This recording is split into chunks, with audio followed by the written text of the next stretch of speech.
الحمد لله نحمده ونستعينه ونستغفره ونعوذ بالله من شرور أنفسنا ومن سيئات أعمالنا ونعوذ بالله من شرور أنفسنا ومن سيئات أعمالنا ونعوذ بالله من شرور أنفسنا ومن سيئات أعمالنا من يهده الله فلا مضل له ومن يضلله فلا هادي له ونشهد أن لا إله إلا الله وحده لا شريك له ونشهد أن سيدنا ومولانا محمدا عبده ورسوله وصلى الله تعالى عليه وعلى آله وأصحابه وأزواجه وذرياته ومن تبعهم بإحسان إلى يوم الدين.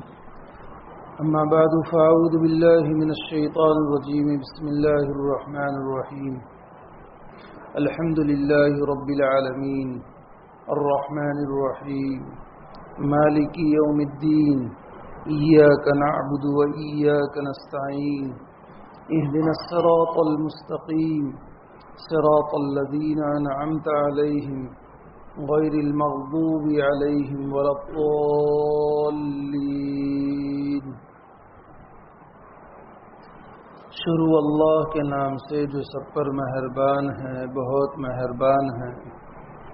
تمام تعریفیں اللہ کی ہیں جو تمام جہانوں کا پروردگار ہے، جو سب پر مہربان، بہت مہربان ہے، جو روز جزا کا مالک ہے. اے اللہ، ہم تیری ہی عبادت کرتے ہیں اور تجھ ہی سے مدد مانگتے ہیں. ہمیں سیدھے راستے کی ہدایت عطا فرما، ان لوگوں کے راستے کی جن پر تو نے انعام کیا ہے، نہ کہ ان لوگوں کے راستے کی جن پر غضب نازل ہوا ہے، اور نہ ان کے راستے کی جو بھٹکے ہوئے ہیں.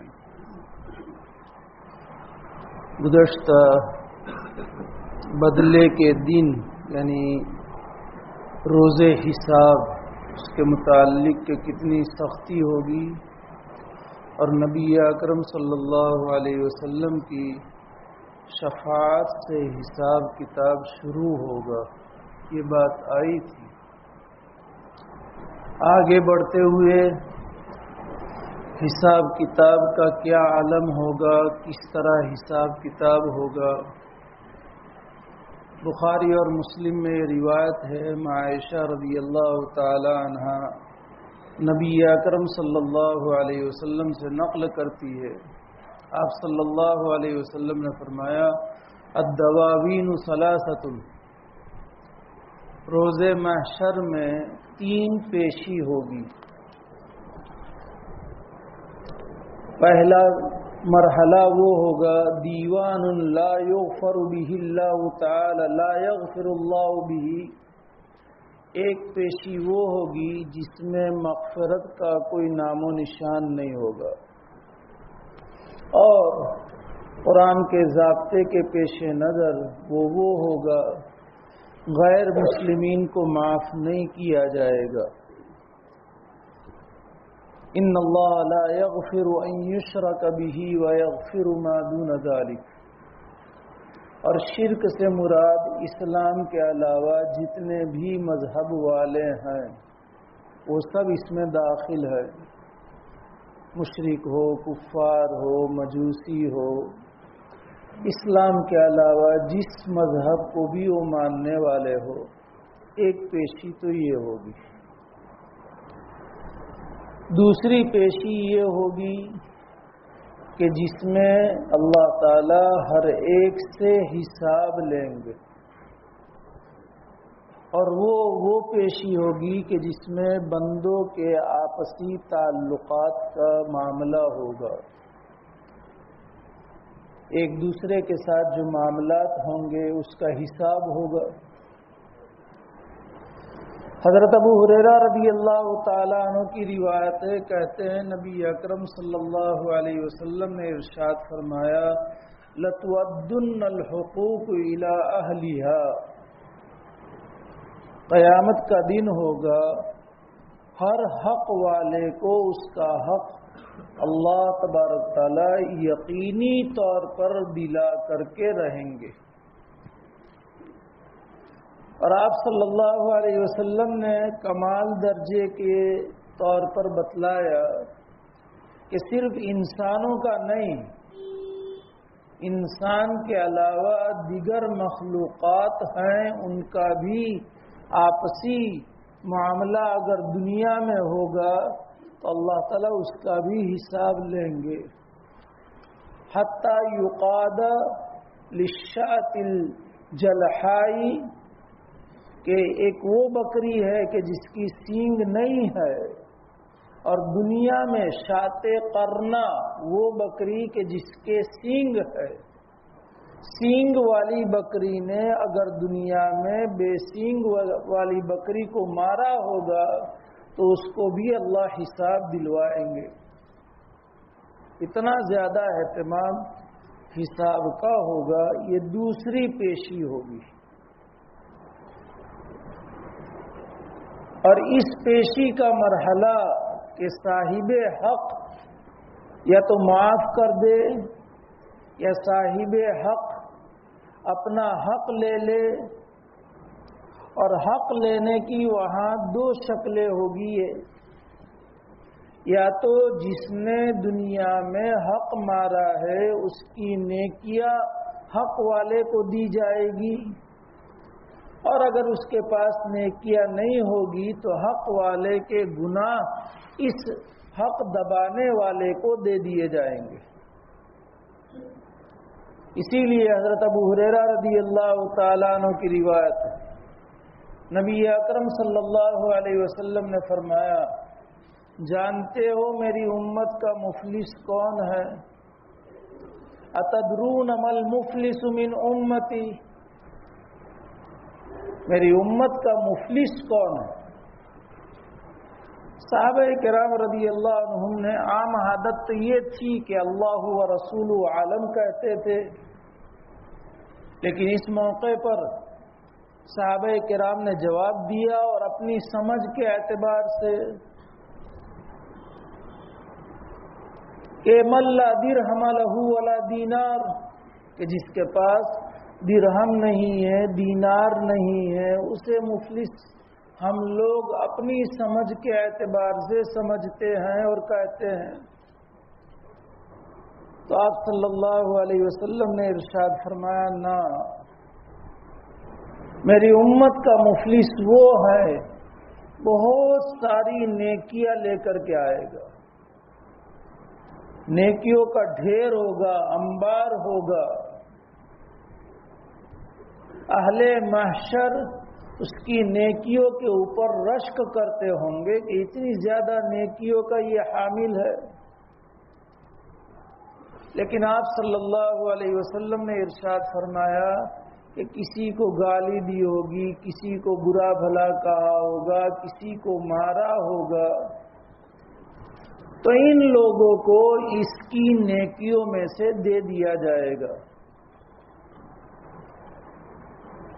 یہاں تک کہ اگر اس کی نیکیاں ختم ہو گئی اور پھر بھی حق والے باقی رہے تو حق والوں کے گناہ اس کے اوپر ڈال دیے جائیں گے اور پھر اس کو جہنم میں ڈال دیا جائے گا۔ یہ ہے مفلس۔ عائشہ رضی اللہ تعالی عنہ کی ایک روایت ہے، جاء رجل الى النبی صلی اللہ علیہ وسلم فقعد بین یدی رسول اللہ صلی اللہ علیہ وسلم، ایک صاحب آئے اور آپ علیہ السلام کے سامنے بیٹھ گئے اور انہوں نے کہا، ان لی مملوکین، میرے کچھ غلام ہے، یخونوننی وَيَعْصُونَنِي وَيَكْذِبُونَنِي، یہ جو میرے غلام ہیں میرے ساتھ خیانت کا معاملہ کرتے ہیں، جو کام ہے جو ذمہ داری ہے اس کو پورا نہیں کرتے ہیں، جیسے آج کل وقت بے وقت آئے،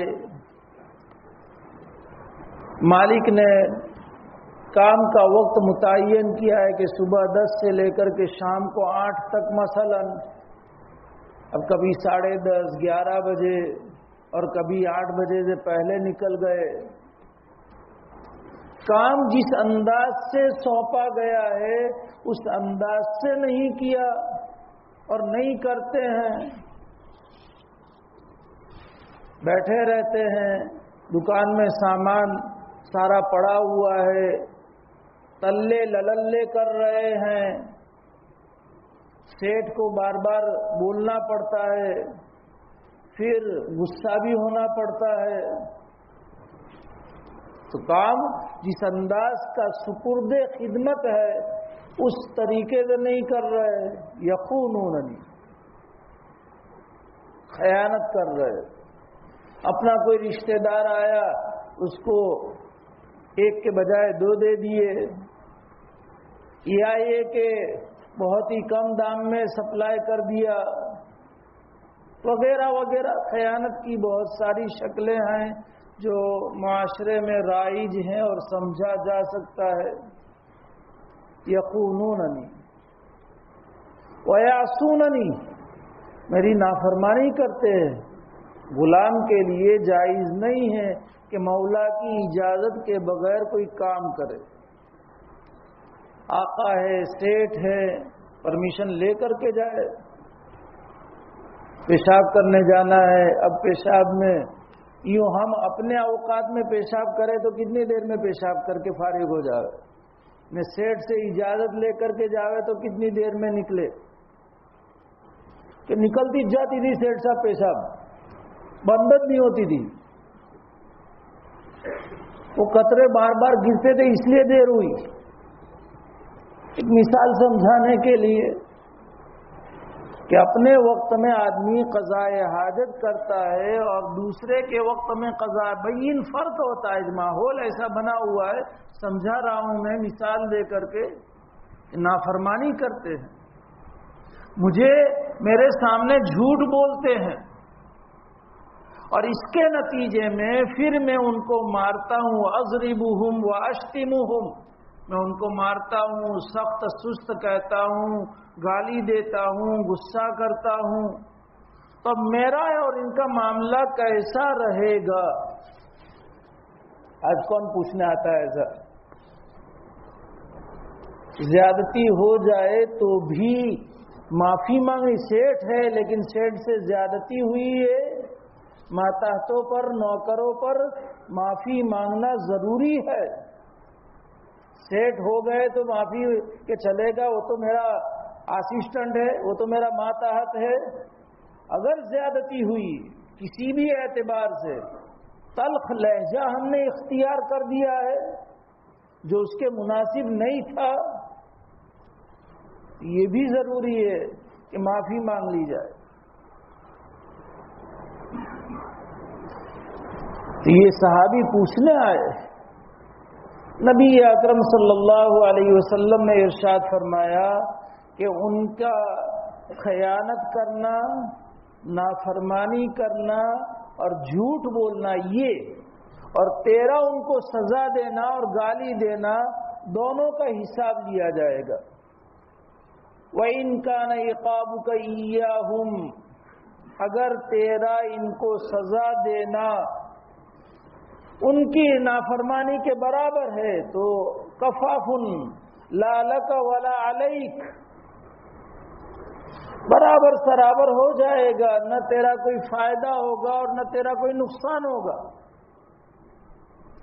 وَإِن كَانَ عِقَابُكَ دُونَ ذَنبِهِمْ فَلَكَ الْفَضْلُ، اور اگر ان کی نافرمانیاں، خیانت، جھوٹ سب کچھ زیادہ ہے، تو انہیں سزا دیے لیکن تمہاری سزا ان کے گناہ کے مقابلے میں کم ہے، تو تمہارے لیے فضیلت ہے، تم نفع میں رہو گے اس لیے کہ ان کی نیکیوں میں سے ملے گا، یا کہ ان کے گناہ کا، تمہارے گناہ ان کے اوپر ڈال دیے جائیں گے، تم فائدے میں رہو گے. وَإِن كَانَ عِقَابُكَ إِيَّاهُمْ فَوْقَ ذَنبِهِمْ، اور اگر تمہارا سزا دینا ان کے گناہوں سے زیادہ ہے تو تم سے حساب لیا جائے گا۔ یہ صحابی سن کر کے آپ صلی اللہ علیہ وسلم کی مجلس سے تھوڑے ہٹ کر کے فجعل یہتف ویبکی، چیخنے لگے اور زور زور سے رونے لگے۔ آپ صلی اللہ علیہ وسلم نے ان کا حال معلوم ہوا تو آپ صلی اللہ علیہ وسلم نے ان کو بلا کر کے فرمایا، کیا تم نے باری تعالیٰ کے ارشاد کو نہیں سنا ہے؟ وَنَضَعُ الْمَوَازِينَ الْقِسْطَ لِيَوْمِ الْقِيَامَةِ فَلَا تُظْلَمُ نَفْسٌ شَيْئًا، کہ ہم قیامت کے دن حساب کی ترازو قائم کریں گے انصاف کے ساتھ۔ وَنَضَعُ الْمَوَازِينَ الْقِسْطَ، انصاف کی ترازو، اور جس نے جو کچھ بھی ذرہ برابر کیے گا ہم اس کا پورا پورا حساب لیں گے، اور ہم حساب لینے کے اعتبار سے پوری طاقت رکھتے ہیں اور ہم کافی ہے حساب لینے میں۔ ان صحابی نے کہا کہ میرے حق میں یہی بہتر ہے کہ میں ان سب کو آزاد کر دوں، اور میں اللہ کے رسول آپ کو گواہ بنا کر کے کہتا ہوں کہ انہم احرار، اشہدک انہم احرار۔ یہ معاملہ ہوگا، دوسری پیشی ہوگی جس میں مخلوقات کے حساب ہوں گے، اور مخلوقات کے حساب یہی ہے، اس لیے مخلوقات کے حساب کی ادائیگی یہیں پر ہو جانا چاہیے، یہیں پر، چاہے سب کچھ دے دے کر کے بھی کنگال کی حالت میں اٹھنا پڑے مجلس سے، زیرو بیلنس لے کر کے، لیکن یہ سستا سودا ہے۔ اور اگر پھر بھی نبی اکرم صلی اللہ علیہ وسلم کی امت کے ساتھ رافت اور شفقت کسی موڑ پر امت کو بے سہارا نہیں چھوڑا، آپ علیہ الصلوۃ والسلام باوجود معصوم ہونے کے، سراپا عدل ہونے کے، سراپا عدل، آپ سے کسی پر بھی ذرہ برابر ظلم نہیں ہوا، چاہے سب مردوں کے قتل کا فیصلہ آپ نے فرمایا ہے بنو قریظہ کے موقع پر، لیکن آپ کا یہ فیصلہ بالکل عدل والا فیصلہ، ذرہ برابر بھی ظلم نہیں۔ لیکن خود آپ صلی اللہ علیہ وسلم نے یہ دعا مانگ کر کے امت کو تعلیم دی ہے کہ حقوق العباد کی ادائیگی کے لیے یہ دعا بھی ہے، اللہم انی اتخذ عندک عہدا لن تخلفنی فأیما مومن آذیتہ او شتمتہ او جلدتہ او لعنتہ فاجعلها له صلاة وزکاة وقربة تقربہ بہا الیک یوم القیامہ۔ ایک روایت میں بہا الیک ہے اور ایک روایت میں الیک یوم القیامہ کا بھی لفظ ہے۔ اے اللہ، میں ایک انسان ہوں، آپ علیہ السلام ایک انسان ہوں، اور انی اتخذ عندک عہدا لن تخلفنی، میں آپ سے ایک عہد لیتا ہوں، یقیناً آپ اس عہد کے خلاف نہیں کریں گے اور پورا کریں گے، کہ انسان ہونے کے ناطے فَأَيَّمَا مُؤْمِنٍ، جس مومن کو کبھی میں نے کوئی تکلیف دی ہو، آذَيْتُهُ شتمتہ، کبھی کسی مومن کو میں نے برا بھلا کہا ہو، جلدتہ، کبھی کسی مومن کو میں نے مار دیا ہو، لعنتہ، کبھی کسی مومن کو اے اللہ میں نے لعنت کے کلمات کہہ دیے ہو، تو یہ میرا گالی دینا، برا بھلا کہنا، مارنا، لعن کے کلمات کہنا، اس کے حق میں اے اللہ جس کو میں نے کہا ہے تو رحمت کا ذریعہ بنانا، پاکیزگی، اس کے گناہوں کی معافی کا ذریعہ بنانا، اور تیری نزدیکی کا ذریعہ بنانا قیامت کے دن۔ یہ آپ علیہ السلام نے دعا ہمیں سکھائی ہے، ہمیں یہ دعا مانگنا چاہیے حقوق العباد کی ادائیگی کے۔ پہلی نمبر کی کوشش تو یہ ہونی چاہیے کہ ہم ادا کر دیں، لیکن اب اگر سمجھ میں آیا ہے اور وہ دنیا سے چل بسا ہے، کسی طرح اس کے وارثین کا بھی پتہ نہیں ہے، اس کا بھی پتہ نہیں ہے، یا ایسی جدائی کی ہو گئی ہے، گرچہ آج یہ تھوڑا مشکل ہے، پوری دنیا میں کہیں بھی ہو تو پتہ چل سکتا ہے، لیکن اگر بالفرض پتہ نہیں ہے کہ وہ کہاں ہیں، اس کے ورثہ کہاں ہیں، اور ہمیں حق دینا ہے، تو اس صورت میں یہ دعا ایصال ثواب اور اس کے لیے کثرت سے استغفار، مشائخ نے لکھا ہے کہ امید ہے کہ یہ سلسلہ جاری رکھا جائے گا تو اللہ تبارک تعالیٰ اس کے اس سلسلے کی وجہ سے کل قیامت کے دن اپنی طرف سے اس کو دے کر کے راضی کر دیں گے اور وہ اسے معاف کر دے گا۔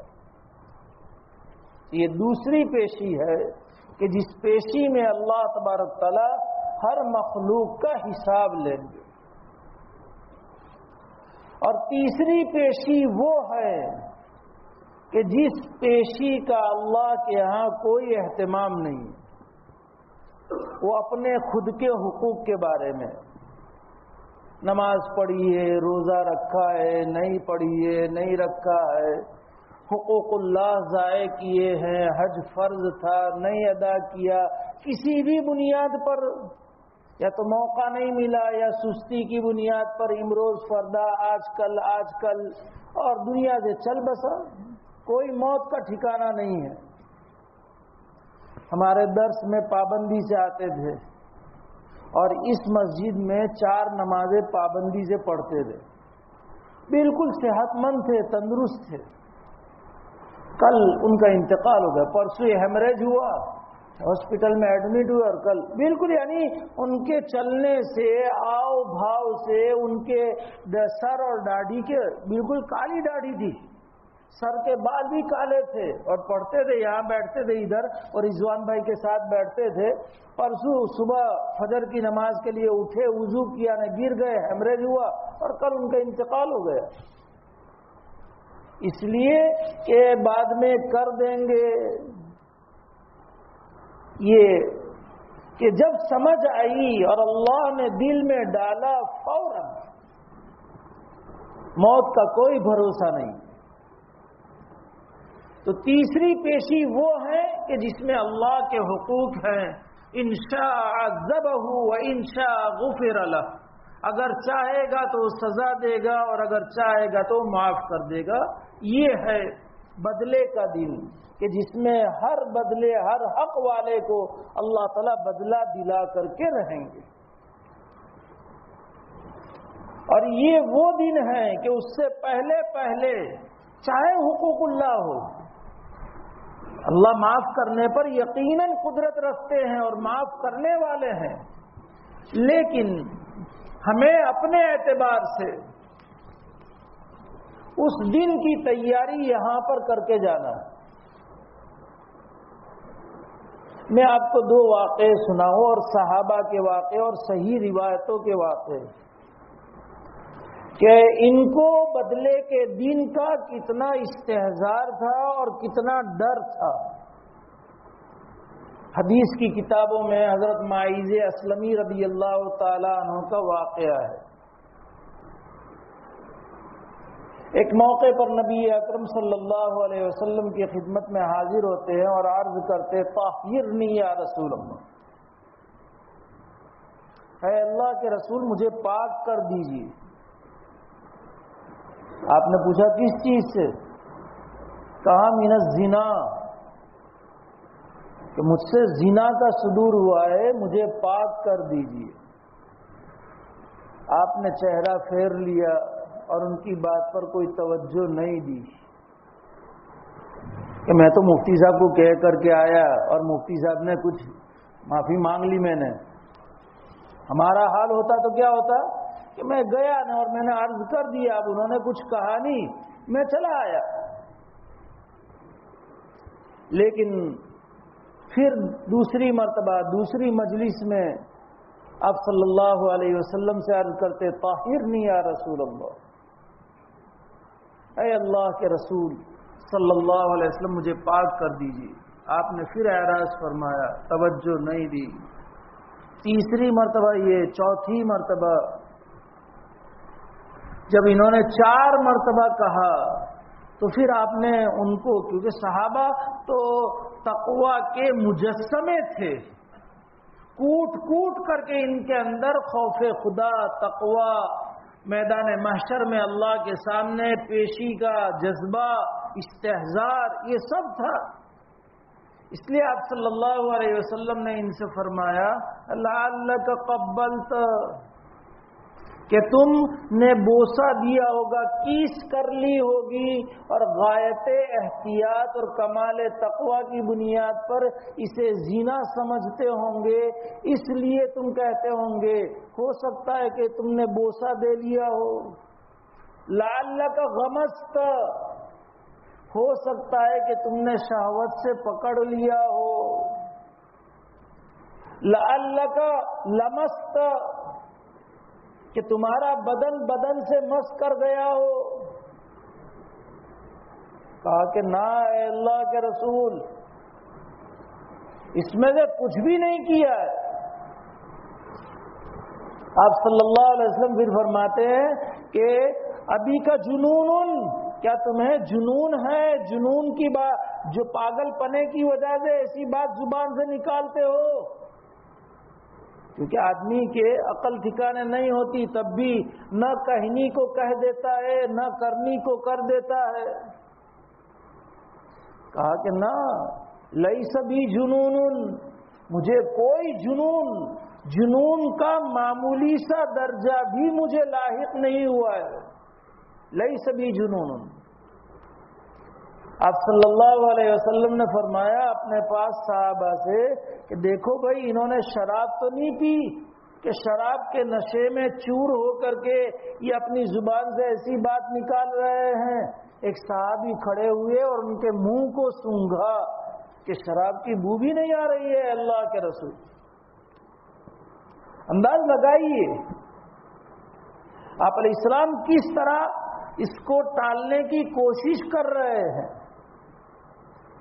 کہ بھئی یہ ساری باتیں ہو سکتی ہیں، ان ساری باتوں کی وجہ سے بھی، لیکن جب کوئی بات نہیں، تب آپ صلی اللہ علیہ وسلم نے اسلامی حد جو تھی، سزا تھی، اور پھر پوچھا انہوں نے ان سے کہ کیا آپ شادی شدہ ہو؟ کہا کہ ہاں شادی شدہ ہوں۔ احسنت، کیا تم محسن ہو، یعنی عقل مند ہو، بالغ ہو، تمہارا نکاح صحیح ہو چکا ہے، آزاد ہو؟ کہا کہ ہاں سب کچھ یہ میرے اندر باتیں موجود ہیں۔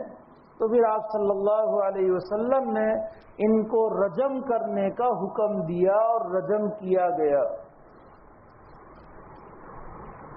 رجم کرنے کے بعد نبی اکرم صلی اللہ علیہ وسلم نے ارشاد فرمایا کہ اپنے بھائی ماعز ابن اسلمی کے لیے استغفروا لماعز ابن اسلم، ماعز ابن مالک اسلمی کے لیے تم دعائے مغفرت کرو۔ آپ نے ان کی تعریف بیان فرمائی کہ انہوں نے ایسی توبہ کی ہے، ایسی توبہ کہ اگر ان کی توبہ ایک بڑی جماعت کے اوپر پھیلا دی جائے تو سب کو ان کی توبہ کی برکت سے معاف کر دیا جائے، اتنی بہترین انہوں نے توبہ کی۔ یہ واقعہ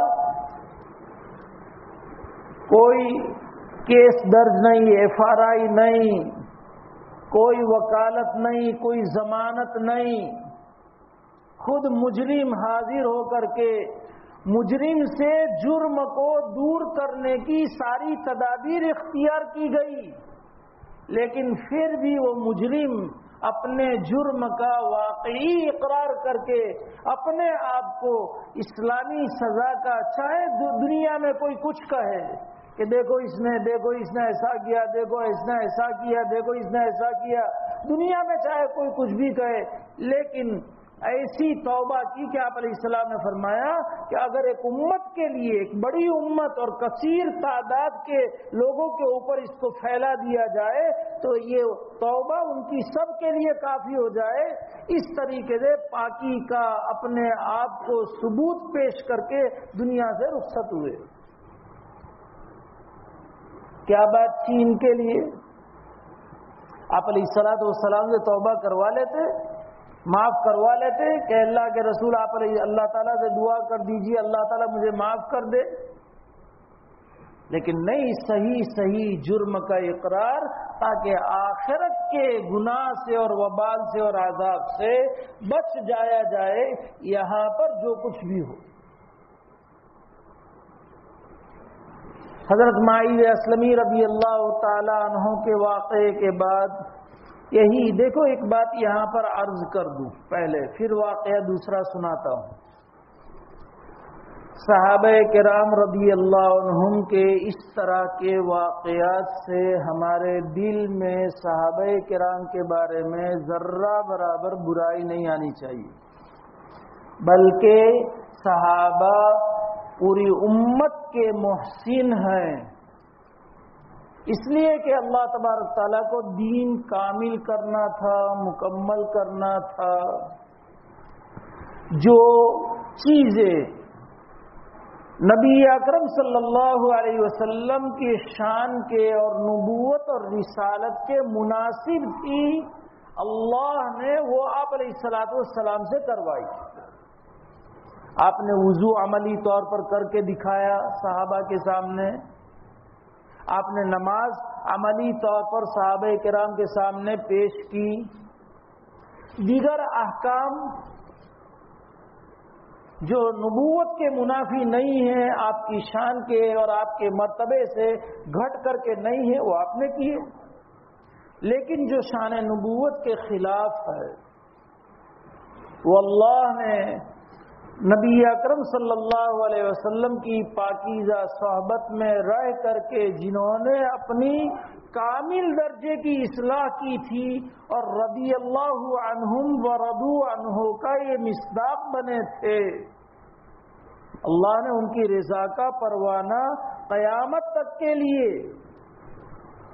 سمجھ میں آیا، چاہے کیسے بھی گناہ، لیکن رضا کا پروانہ قرآن میں ہے،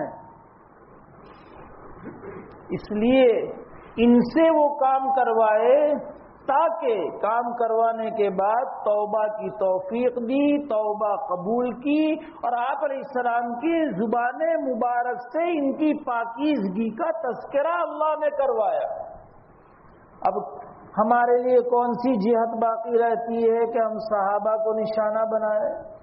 یہ میں اس لیے کہہ رہا ہوں کہ ایک تو اپنے ایمان کی حفاظت کے لیے ہم سب کہ صحابہ کے بارے میں ذرہ برابر بھی شک شبہ کی کوئی گنجائش ایمان کو خطرے میں ڈالنا، یقیناً ہمارا یعنی ہم اہل السنہ والجماعت کا عقیدہ ہے کہ صحابہ معصوم نہیں ہے، لیکن صحابہ محفوظ ہے یقینی طور پر کہ اللہ نے گناہ کروائے، وہ اللہ ایک حکمت تھی، اس حکمت کے پیش نظر، لیکن اللہ نے گناہوں سے پاک اور صاف کر کے کوئی بھی صحابی پاکی اور صفائی کے بغیر دنیا سے نہیں گیا ہے۔ یہ اہل السنہ والجماعت کا متفقہ عقیدہ ہے کہ صحابہ محفوظ ہے، اس لیے کسی بھی اعتبار سے صحابی کے اوپر اشارہ تنقیص، ان کی تحقیر اور کمی کا اشارہ بھی نہیں ہونا چاہیے، اور ہمارے دل و دماغ میں ذرہ برابر شک شبہ تردد کا ادنا شائبہ بھی نہیں، بلکہ یہ ہمارے محسن ہیں کہ ہمارے سامنے عملی نمونہ آیا۔ ایک موقع پر بات نکلی ہے، ذرا ایک موقع پر قریش کا ایک قبیلہ تھا، قبیلہ بنو مخزوم، اور اس خاندان کی، اور قریش چونکہ اونچے درجے کے، تو یہ بنو مخزومی خاندان یہ بھی قریش کا ہی ایک شاخ تھی۔ اس کی ایک عورت سے ایک مرتبہ، وہی صحابیہ تھی اور ان کا نام بھی فاطمہ تھا،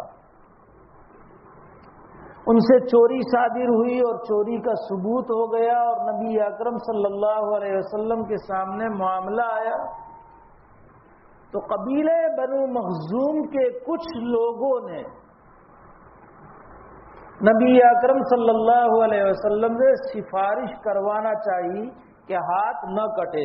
اسلامی طور پر چوری کا ثبوت مسائل ہیں کہ بھئی اتنی چوری کرے اور چوری کا ثبوت گواہوں سے ہو جائے تو یہاں سے ہاتھ کاٹا جاتا ہے.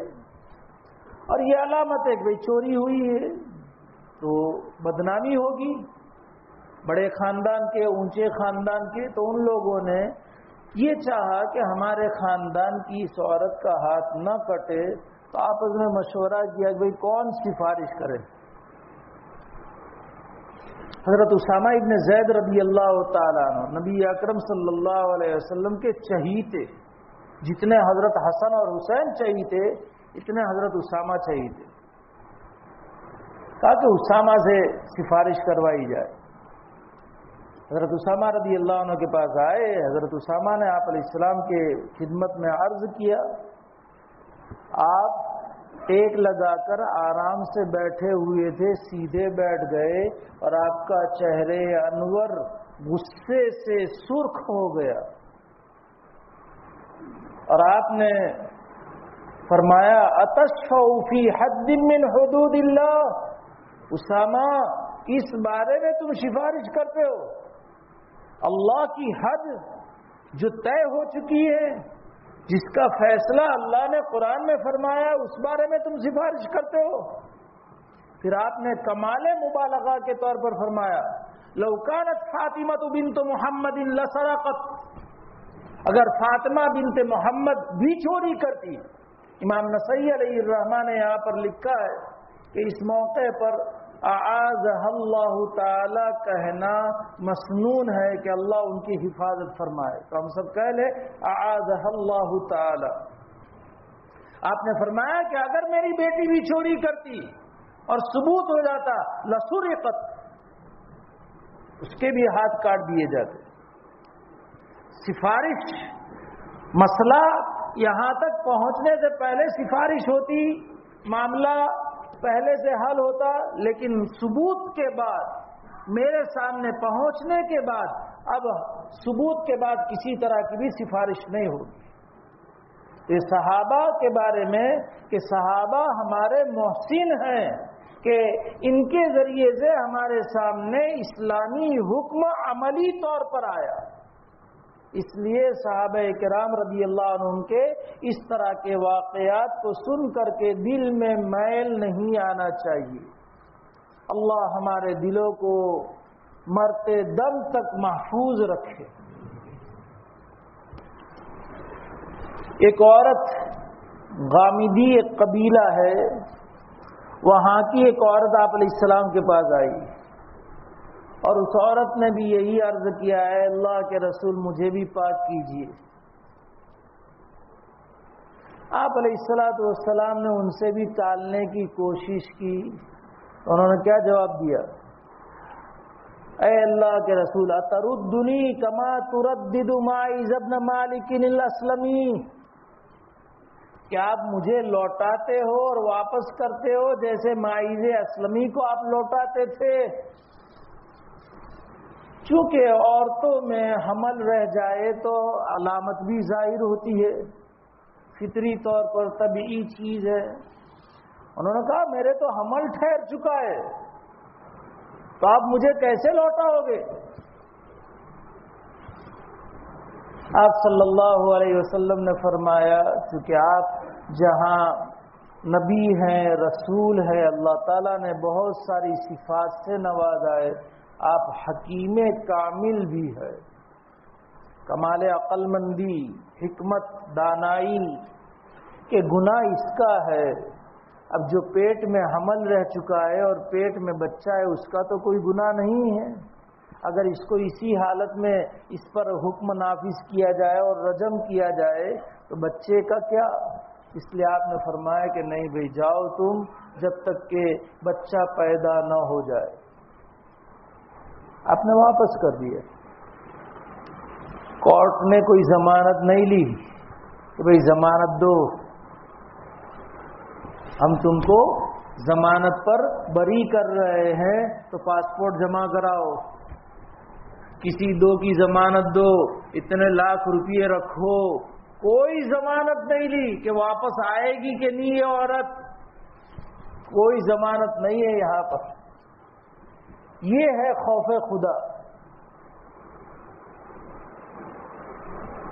گئی وہ واپس گئی، بچہ پیدا ہونے کے ساتھ نوزائیدہ بچہ لے کر کے خدمت اقدس میں حاضر ہوئی کہ لو اب بچہ پیدا ہو گیا، اب مجھے گناہ سے پاک کر دیجئے.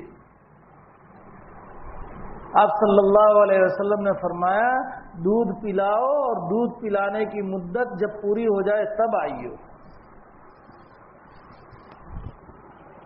دودھ پلانے کی مدت پوری کر کے اب یہ عورت خاتون، دیکھیے آخرت کے عذاب سے بچنا ہے، بچے کے ہاتھ میں روٹی کا ٹکڑا بھی رکھوا کر کے آئی کہ یہ بچہ اب میرے دودھ سے فارغ ہو چکا ہے، کھاتا پیتا ہو چکا ہے، اسے میرے دودھ کی ضرورت نہیں، اس کی علامت ہے دیکھو ہاتھ میں روٹی ہے. اب صلی اللہ علیہ وسلم نے بچہ ایک انصاری صحابی کی کفالت میں دیا، اور پھر اس عورت کے لیے گھڑا کھدوایا سینے تک تاکہ سطر باقی رہے، سطر چھپا ہوا رہے، اور پھر اس کے اوپر سنگساری رجم کا معاملہ جاری کروایا. اس کے بعد خود نبی اکرم صلی اللہ علیہ وسلم نے جنازے کی نماز پڑھی. حضرت عمر روک رہے ہیں کہ قصور کیا ہے اور ایسا سنگین جرم کیا ہے. آپ صلی اللہ علیہ وسلم نے فرمایا عمر اس نے ایسی توبہ کی ہے کہ اگر صاحب مقص، روایت میں جو لفظ ہے صاحب مقص یعنی ظلمن ٹیکس وصول کرنے والا، اگر ظلمن ٹیکس وصول کرنے والا، اور ظاہر بات ہے جو ٹیکس وصول کرتے ہیں اور ظلمن، اس کے کتنے بڑے گناہ ہیں خبر ہے؟ ہر ایک کا گناہ اس کے سر پر. اشارے بھی کر رہا ہوں کہ ظلمن ٹیکس یہ اپنے سر پر وبال ہی وبال لے رہے ہیں، ابھی ادا کر دیا جائے اسی میں عافیت ہے. لیکن یہ ساری پبلک اب 25 کروڑ ہو کہ 40 کروڑ ہو، اور سب پر یہ ظلمی ٹیکس تھوک کر کے اپنے سر پر وبال لے رہے. تو آپ نے فرمایا کہ اگر صاحب مقص یعنی ظلمن ٹیکس وصول کرنے والا ہوتا تو اس کی توبہ کی وجہ سے اس کی بھی مغفرت ہو جاتی. اس نے ایسی توبہ کی. عمر تم کیا سمجھتے ہو؟ آپ نے ان کے حق میں، اس امرأ غامدیہ کے حق میں آپ نے کلمات خیر ارشاد فرمائے، اور پھر آپ نے جنازے کی نماز پڑھائی. تو عرض یہ کرنا ہے مجھے کہ اس دن کے عذاب سے بچنے کے لیے ہمارے سامنے یہ دو مثال کافی ہے، ورنہ بہت ساری مثال ہے، بہت ساری. حضرت ابوبکر اور عمر کے سے کون ناواقف ہے، اور ان کے فضائل سے کون ناواقف ہے؟ آپ کے دائیں بائیں، دنیا میں بھی آپ کے وزیر اور آخرت میں بھی یہ دونوں آپ کے وزیر. ایک موقع پر آپ علیہ السلام کی مجلس میں ہی ایک مسئلے پر بات چلی. حضرت ابوبکر اور عمر کے فیصلے الگ الگ ہوتے تھے، ایک کے اندر اسلامی غیرت زیادہ تھی اور ایک کے اندر اسلامی رحمت زیادہ تھی. ابوبکر سراپا رحمت تھے اور یہ اسلامی غیرت والے تھے. تو تھوڑی بات میں تو حضرت ابوبکر کی رائے خلاف تھی اور عمر کی رائے خلاف تھی. حضرت ابوبکر نے تھوڑے بلند آواز سے حضرت عمر کو یہ کہہ دیا، انداز لگائیے ابوبکر کون ہے عمر کون ہے. تھوڑے بلند آواز سے کہا بس تمہارے تو میرے خلافت رائے دینے کی، ہم تو بول دیتے ہیں نا مشوروں میں نے، میٹنگوں میں نے، بس تیرے میری کاٹنے کی. یہ تھوڑا سا بلند آواز سے کہا ہے، لیکن فوراً حضرت ابوبکر کو احساس ہوا. حضرت ابوبکر عمر سے معافی مانگ رہے، عمر کے نہیں معاف کروں گا. عمر رضی اللہ عنہ آگے آگے، ابوبکر پیچھے پیچھے معافی مانگنے کے لیے. حضرت عمر نے اپنے گھر کا دروازہ بند کر دیا. حضرت ابوبکر ناراض ہو کر کے واپس آئے. اتنی بات میں سمجھانا چاہتا ہوں کہ کیا عالم رہا ہوگا وہ کہ ابو بکر معافی مانگنے جا رہے اور وہی کتنی معمولی کہ بس تمہیں ہر بات میں میرے خلاف ہی رائے دینا ہے، اور تھوڑا بلند آواز سے کہا ہے اور کچھ نہیں کہا ہے، لیکن احساس کہ میں نے اس موقع پر بلند آواز سے جو کہا اپنے حد سے آگے بڑھ کر کے کہا ہے، معافی مانگنے جا رہے۔ مسجد میں واپس آئے ابو بکر، آپ علیہ السلام تشریف فرما تھے، چہرے سے پہچان گئے۔ آپ علیہ السلام نے پوچھا تو واقعہ سنا دیا۔ حضرت عمر رضی اللہ عنہ کو گھر میں جا کر کے احساس ہوا، اب وہ معاف کرنے کے لیے ابو بکر کو تلاش کر رہے۔ مسجد میں آئے ابو بکر کے پاس، آپ علیہ السلام نے فرمایا جو ابو بکر کو ناراض کرے گا وہ مجھے ناراض کرے گا۔ انداز لگائیے، ان کو آخرت کی فکر اتنی تھی، جبکہ ہم لوگوں کو آخرت کی فکر کے بارے میں کوئی توجہ نہیں۔ یہ ہے مالکی یوم الدین، اور بدلے کا دن اللہ نے رکھا ہے، یہ اللہ کی رحمت کا عین تقاضا ہے۔ الرحمن الرحیم اوپر فرمایا تھا، اللہ کی رحمت کا عین تقاضا ہے کہ بدلے کا دن ہونا چاہیے۔ کیوں؟ اس لیے کہ اللہ تبارک تعالیٰ نے انسانوں کو دنیا میں بھیجا، اور دنیا میں بھیجنے کے بعد اللہ تعالیٰ نے عقل دی، اختیارات دیے، اور عقل اور اختیارات دینے کے بعد اب اللہ نے راہ حق بھی بتائی اور غلط راہ بھی اللہ نے پیش کر دی۔ فَأَلْهَمَهَا فُجُورَهَا وَتَقْوَاهَا، ہر ایک نفس کو اللہ نے اس کے دل میں بات ڈال دی کہ یہ اچھی راہ ہے اور یہ غلط راہ ہے۔ اب وہ اپنی عقل سے، اپنے اختیار سے، ایک آدمی ہے کہ نہیں بھائی میں تھوڑا کھاؤں گا، چٹنی روٹی کھاؤں گا پر حلال سے کھاؤں گا، ایک آدمی کی یہ سوچ ہے، وہ تنگی کے ساتھ زندگی گزار رہا ہے، لیکن حلال سے ذرہ برابر بھی آگے کراس نہیں کرتا ہے۔ بچوں کے پاس نہیں ہے تو نہیں ہے۔ عمر ابن عبدالعزیز رحمت اللہ علیہ جانتے ہیں، ہم سب جانتے ہوں گے، خلافت اسلامیہ کے سربراہ ہے۔ بچوں کے لیے عید کے کپڑے نہیں ہیں، انداز لگائیے، امیر المومنین ہے، آدھی دنیا سے زائد پر راج کر رہے ہیں، لیکن گھر میں عید کے لیے بچوں کے پاس کپڑے نہیں ہیں۔ بیوی رائے دیتی ہے کہ ایک تنخواہ پیشگی لے لو اور بچوں کے کپڑے بنا دو۔ نیک لوگوں کو ساتھی بھی نیک ملتے ہیں اور بروں کو ساتھی بھی برے ملتے ہیں۔ نہیں بولنا، مجھے اشارے میں بھی نہیں بولنا ہے۔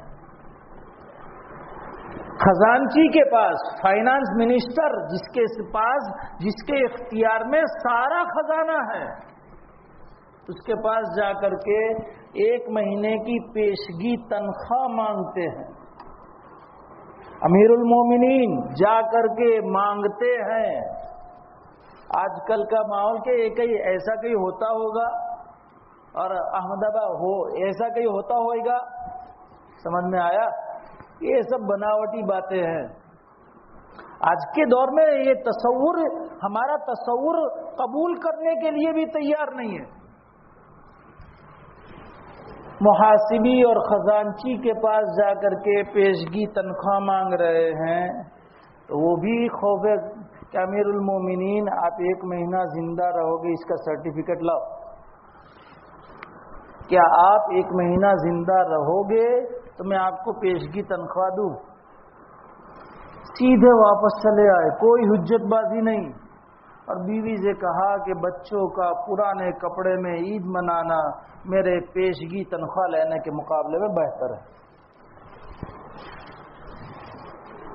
بچیاں بات کر رہی ہے اور منہ ابو سے، امیر المومنین سے، اور منہ پر رومال باندھ کر کے بات کر رہی ہے۔ پوچھا بیٹا کیا ہے؟ کہا گھر میں کچھ کھانے کو نہیں ہے، ہم نے پیاز اور روٹی کھائی ہے، کہیں اس پیاز کی بدبو آپ کو نہ پہنچے، اس لیے ہم منہ پر کپڑا باندھ کر آپ سے بات کرتے ہیں۔ یہ ایک وہ آدمی کہ جو زندگی کمال احتیاط کے ساتھ اللہ کے احکام اور نبی اکرم صلی اللہ علیہ وسلم کے طریقوں اور شریعت کے مطابق زندگی گزار رہا ہے، اور ایک وہ ہے کہ جیسا بھی ہو راستے پر جاتے ہوئے کہ پرس لے کر کے جا رہا ہے نے سیدھا گن رکھی سر کے اوپر کہ چلو ہاتھ اٹھا کر کے سیدھے خالی ہاتھ ہو کر کے چلے جاؤ، لے لیا پورا 50 لاکھ کا اس کے اندر بیلنس تھا، 1 منٹ میں لے لیا۔ تو یہ ایک آدمی یہ ہے، ایک جائز ناجائز کا کوئی خیال نہیں رکھتا ہے۔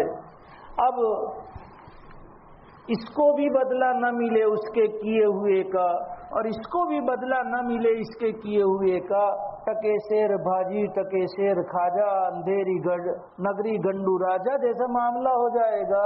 تو کیا اللہ کی رحمت اس بات کا تقاضا کرتی ہے کہ میرا بندہ جو میرے خوف کی وجہ سے میری بارڈر کے اندر رہتا ہے، حدود سے تجاوز نہیں کرتا ہے، اس کو میں اس کے کیے ہوئے کا بدلہ نہ دوں، اور جو ایک مجھ سے نیڈر ہو کر کے بے خوف ہو کر کے میرا انکار کر کے مجھے جھٹلا کر کے جس طرح چاہے زندگی گزارے، کیا میں اس کو سزا نہ دوں؟ یہ میری رحمت کا اور میرے عدل کا تقاضا نہیں ہے۔ افنجعل المسلمین کالمجرمین کالفجار، کیا ہم مسلمانوں کو اور فجار کو اور کافرین کو برابر کر دیں گے؟ لیجزی الذین اساءوا بما عملوا ولیجزی الذین احسنوا بالحسنى، یہ برے کام کرنے والوں کو برا بھی اللہ تعالیٰ بدلہ دیں گے، اور اچھے کام کرنے والوں کو اللہ تعالیٰ اچھا بھی بدلہ دیں گے۔ ان الساعة آتیۃ اکاد اخفیها لتجزى کل نفس بما تسعى، ہر ایک کو اس کے کیے ہوئے کا بدلہ یقینی طور پر اللہ دینے والے ہیں، اور اسی لیے اللہ تعالیٰ نے قیامت کو واقع کیا ہے کہ قیامت لاؤں گا، ان سب کو تہس نہس کر دوں گا، دوسری دنیا میں جانا ہے تاکہ اچھوں کو اچھائی کا بدلہ ملے اور بروں کو برائی کا بدلہ ملے۔ وَوَجَدُوا مَا عَمِلُوا حَاضِرًا وَلَا يَظْلِمُ رَبُّكَ أَحَدًا، جو کچھ کیا ہے، جو کچھ اچھا تو اچھا بھی ہے، برا تو برا بھی ہے، اور ہر ایک اللہ کے علم میں تو ہے۔ اللہ نے انسان پر حجت قائم کرنے کے لیے ریکارڈ کرنے والوں کو بھی رکھا ہے۔ اذ يتلقى المتلقيان عن اليمين وعن الشمال قعيد ما يلفظ من قول الا لديه رقيب عتيد، برابر ہر وقت بیٹھے ہوئے ہیں، ہر وقت ایک لمحہ بھی نہیں، اور جس وقت وہ الگ ہوتے ہیں، جس وقت انسان ننگا ہوتا ہے، اس کا سطر کھلا ہوا ہوتا ہے، لیکن اللہ نے انہیں وہ سوجھ، وہ فراست اور وہ صلاحیت دی ہے کہ ننگے ہونے کی حالت میں فرشتے تو نہیں ہوتے، لیکن ننگے پن کی حالت میں جب وہ کپڑا پہن لیتا ہے، سطر چھوپ جاتا ہے، تو انہیں پتہ چل جاتا ہے کہ اس حالت میں اس نے کیا کیا ہے، لہذا فوراً ریکارڈ کر لیتے ہیں۔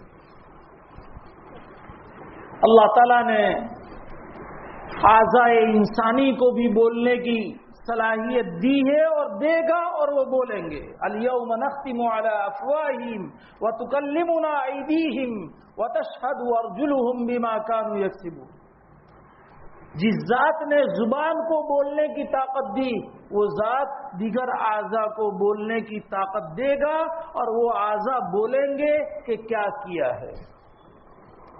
اور زمین کے جس خطے پر رہ کر کے جو کچھ کیا ہے، وہ زمین بھی یومئذ تحدث اخبارها بان ربک اوحى لها، یہ سارے اللہ تعالیٰ نے انتظامات کیے تاکہ انسان، یہ بڑا جدالی پیدا ہوا ہے، کٹ حجتی کرنے والا، مناظرہ کرنے والا، تو اللہ کے سامنے بھی اور کرے گا انسان، اور اللہ کے سامنے بھی جھوٹ، واللہ ربنا ما کننا مشرکین.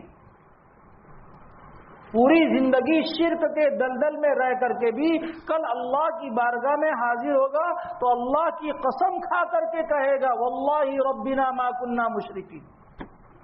انسان نے بدعمالیاں کی ہے، وہ اللہ سے حجت کرے گا کہ اے اللہ میں تو کسی بھی گواہ کو نہیں مانوں گا، تیرے فرشتوں نے لکھا ہے، تیرے پاس چوپڑے ہیں زمین، میں تو میرے جسم میں سے جو گواہی دیں گے نا اس کو میں مانوں گا. ٹھیک ہے بچہ تو آج تیار ہے، اللہ تعالیٰ بھی کہیں گے ٹھیک ہے، اور منہ پر اسٹیپلر لگا دیں گے. پھر میرے اپنے الفاظ ہیں، ہاں اسٹیپلر کے، ہاں منہ پر اللہ تعالیٰ قفل الیوم نختم علی افواہہم مہر لگا دیں گے، اور اعضاء کو اللہ تعالیٰ قوت گویائی دیں گے، اعضاء بولیں گے تو پھر وہی اعضاء سے کہے گا کہ سحقا لکن کنت انازلکن، کہ تمہارے ہی لیے تو میں سب کرتا تھا اور آج تم ہی میرے خلاف گواہی دے رہے ہو.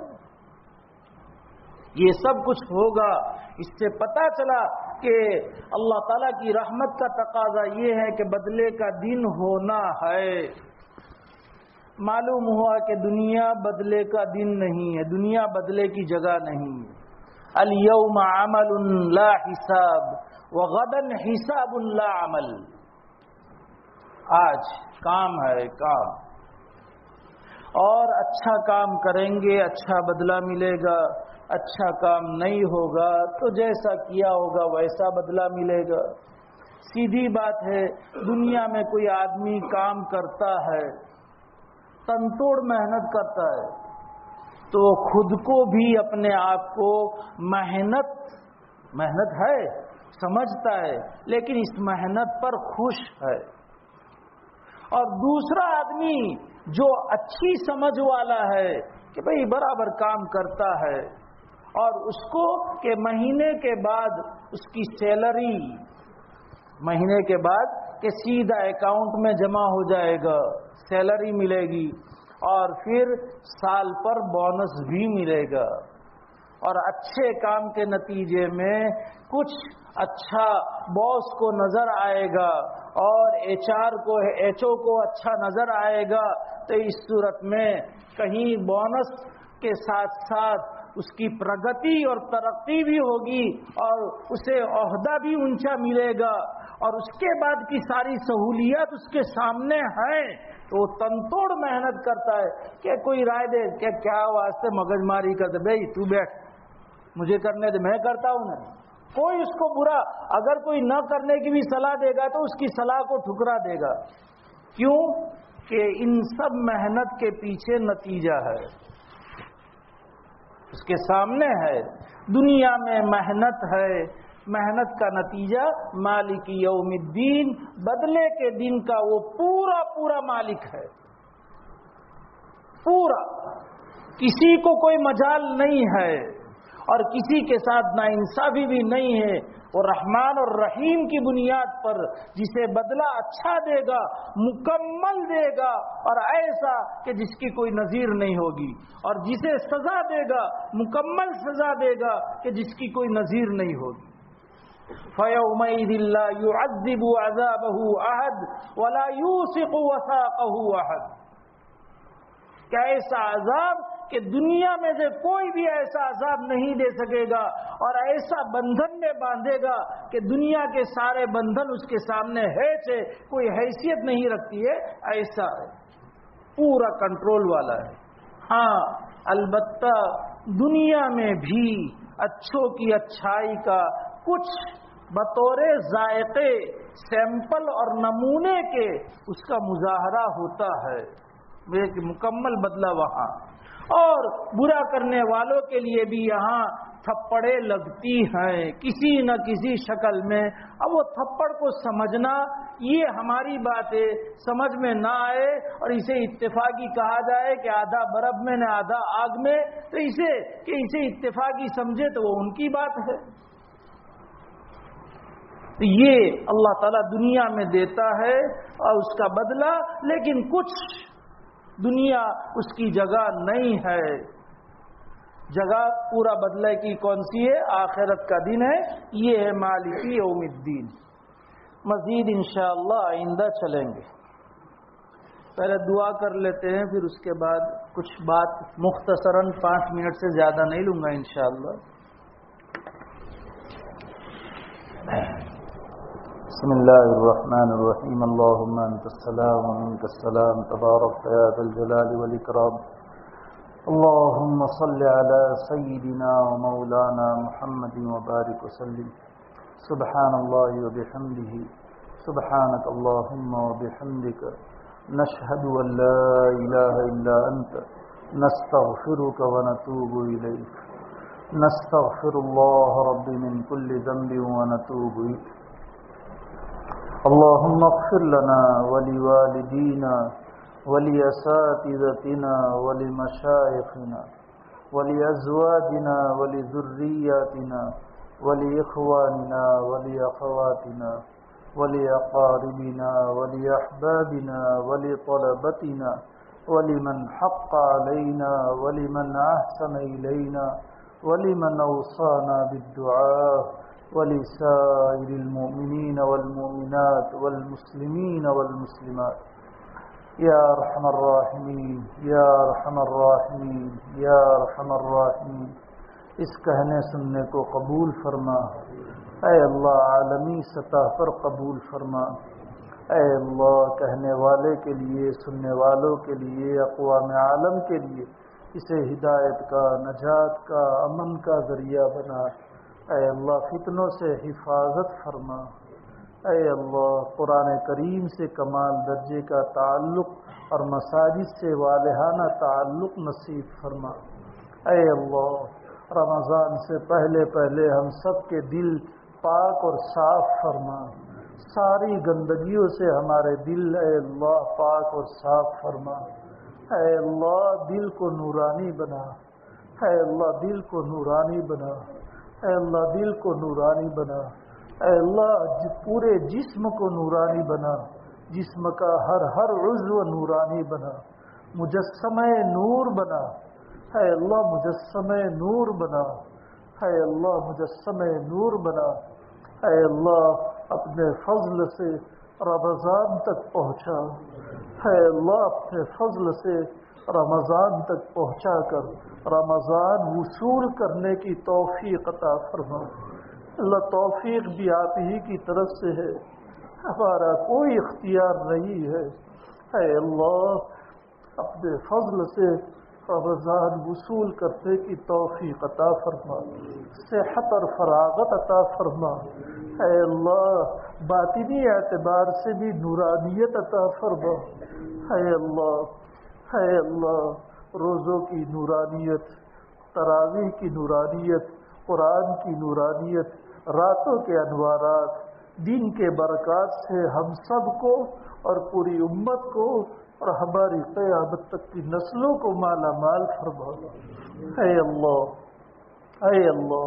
ہمارے مظلوم فلسطینی بھائیوں کی مدد فرما اے اللہ، ان کی آبادی کے لیے جتنے بھی اسباب کی ضرورت ہے اے اللہ، سب اسباب انہیں اے اللہ عزت کے ساتھ، عافیت کے ساتھ اے اللہ انہیں سہولتیں مہیا فرما اے اللہ، آئندہ کے لیے پوری ان کی حفاظت فرما، ان کی نصرت فرما، ظالمین کو اے اللہ مزید گھٹنے ٹیکنے پر مجبور فرما اے اللہ، ظالمین کی سخت پکڑ فرما اے اللہ، ہمارے ملک میں بھی ہم مسلمان مظلومین کی مدد فرما اے اللہ، مسلمانوں کے ایمان کی، اسلام کی، اخلاق کی، اعمال کی اے اللہ، شاعر اسلام کی، وقف کی اے اللہ، ہمارے مذہبی حقوق کی اے اللہ، بنیادی حقوق کی حفاظت فرما، جان مال عزت عفت کی حفاظت فرما اے اللہ، اے اللہ، اے اللہ، رمضان سے پہلے توبہ نصوحہ نصیب فرما اے اللہ، قبول فرما اے اللہ، امت میں جو بیمار ہے ان کو شفاء کاملہ عاجلہ دائمہ مستمرہ نصیب فرما اے اللہ، امت کے پریشان حالوں کی پریشانیاں دور فرما اے اللہ، امت کے مقروضین کے قرض کی ادائیگی کے لیے غیب سے مدد فرما اے اللہ، جو قیدوں میں بند ہے اے اللہ انہیں باعزت بری فرما اے اللہ، باعزت بری فرما اے اللہ باعزت بری فرما، اے اللہ پوری امت کی مغفرت فرما، امت کو ہدایت عطا فرما، رمضان وصول کرنے والا بنا۔ اے اللہ اس مسجد کو، مسجد کے آباد کرنے والوں کو، ان کی قیامت تک کی نسلوں کو، اے اللہ بہت بڑا مسلمانوں کا علاقہ ہے، اس پورے علاقے کو، شہر میں بھی اے اللہ مسلمانوں کی بڑی بستی ہے، ان سب کو اور سب کی قیامت تک کی نسلوں کو عالمی سطح پر قبول فرما۔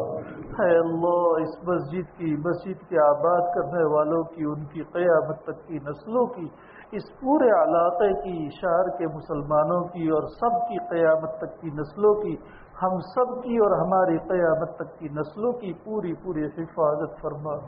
اے اللہ نبی اکرم صلی اللہ علیہ وسلم نے جن خیر کو مانگا وہ سب ہم سب کو، ہم سب کے سب متعلقین کو، ہماری قیامت تک کی نسلوں کو اور عالم کے مسلمانوں کو نصیب فرما۔ اے اللہ نبی اکرم صلی اللہ علیہ وسلم نے جن چیزوں سے حفاظت چاہی ان تمام سے ہم سب کی، ہم سب کے سب متعلقین کی، ہماری قیامت تک کی نسلوں کی اور عالم کے مسلمانوں کی پوری حفاظت فرما۔ اے اللہ محض اپنے فضل و کرم سے، نبی اکرم صلی اللہ علیہ وسلم کے وسیلے سے، ہمارے مشائخ کی برکت سے ہم سب کی سب دعاؤں کو قبول فرما، آمین۔ ربنا تقبل منا انک انت السمیع العلیم وتب علینا انک انت التواب الرحیم۔ جزا اللہ عنا محمدا صلی اللہ علیہ وسلم ما هو آلہ، سبحان ربک رب العزة عما یصفون وسلام علی المرسلین والحمد للہ رب العالمین۔